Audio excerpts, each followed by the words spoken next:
கீரைக்காய் உப்சாறு, அதாவது பீர்க்கங்காய் உப்பு தண்ணி குழம்பு தான் இது. நீங்கள் எந்த காய் வச்சாவது செய்யலாம். எட் அகெயின் கர்நாடகாவோட ஒரு ஃபேமஸ் கறி ரெசிபி தான் இது. இது ரொம்ப ஹெல்த்தி, பிகாஸ் ரொம்ப கம்மியான ஆயில் தான் நம்ம யூஸ் பண்ணுவோம். இதுக்காக ஒரு பாத்திரத்தில் கொஞ்சம் சாம்பார் பருப்பும் க்ரீன் கிராமும் எடுத்துக்கோங்க. நல்லா கழுவிட்டு தண்ணி போட்டு வேக விட்டுடுங்க.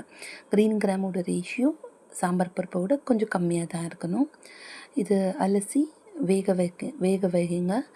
இது அந்த பாத்திரத்துலேயே ஒரு டொமேட்டோ, அப்புறமா கொஞ்சம் பூண்டு, பச்சை மிளகாய் இதெல்லாம் போட்டு ஒரு 5-10 மினிட்ஸ் கொதிக்க விட்டுட்டு அதை எடுத்து செப்பரேட்டாக வச்சுக்கோங்க. இந்த மிளகாவும் பூண்டும் டொமேட்டோவும் எடுத்து வச்சுடுங்க.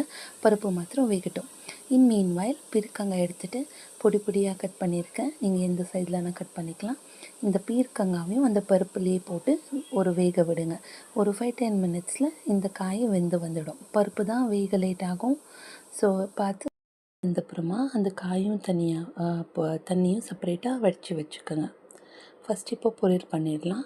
ஒரு கடாயை எடுத்து எண்ணெய் போட்டு கடுகு, சீரகம், பருப்பு, கடலைப்பருப்பு, மிளகாய் வத்தல், கறி லீஃப் இதெல்லாம் போட்டு நல்லா வதக்கி, இதுக்கு கொஞ்சம் மீடியம் தான் கட் பண்ண ஆனியன், அப்புறமா தேங்காய் துருவல் போட்டு வதக்கி வடித்து வச்ச காயில் கொஞ்சமாக எடுத்து வச்சுட்டு ஒரு சைடை ஒரு கரண்டியோடு எடுத்து வச்சு மிச்சத்தை தான் ஆட் பண்ணி இதுக்கு கொஞ்சம் மஞ்சள்தூளும் உப்பும் போட்டு மிக்ஸ் பண்ணி எடுத்துக்கோங்க. உங்களோட உப்பு தண்ணி குழம்போட பொரியல் ரெடி.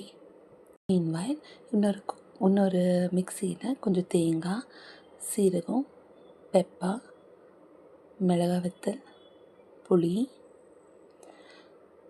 அப்புறமா கொஞ்சம் கொத்தமல்லி, நம்ம எடுத்து வச்ச டொமேட்டோ, பூண்டு, சில்லி இருக்குல்ல, க்ரீன் சில்லி, அதெல்லாம் போட்டு மிக்சியில் ஒரு ரவுண்ட் அடித்து வச்சு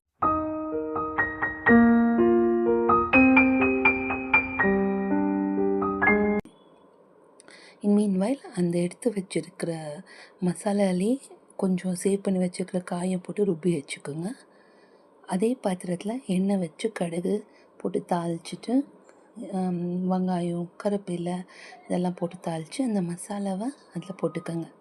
இதுக்கு தேவையான தண்ணி போட்டு கன்சிஸ்டன்சி எவ்வளோ வேணுமோ அவ்வளோ தண்ணி ஊற்றின்னு இந்த குழம்பை ரெடி பண்ணிக்கோங்க. இது கொதிக்கக்கூடாது, ஜஸ்ட்டு சூடான போதும், ரசம் மாதிரி தான். இப்போது உங்களோட உப்பு தண்ணி குழம்பும் பொரியலும் ரெடி. சூடாக களி கூட சாதம் கூட ட்ரை பண்ணி என்ஜாய் பண்ணுங்கள்.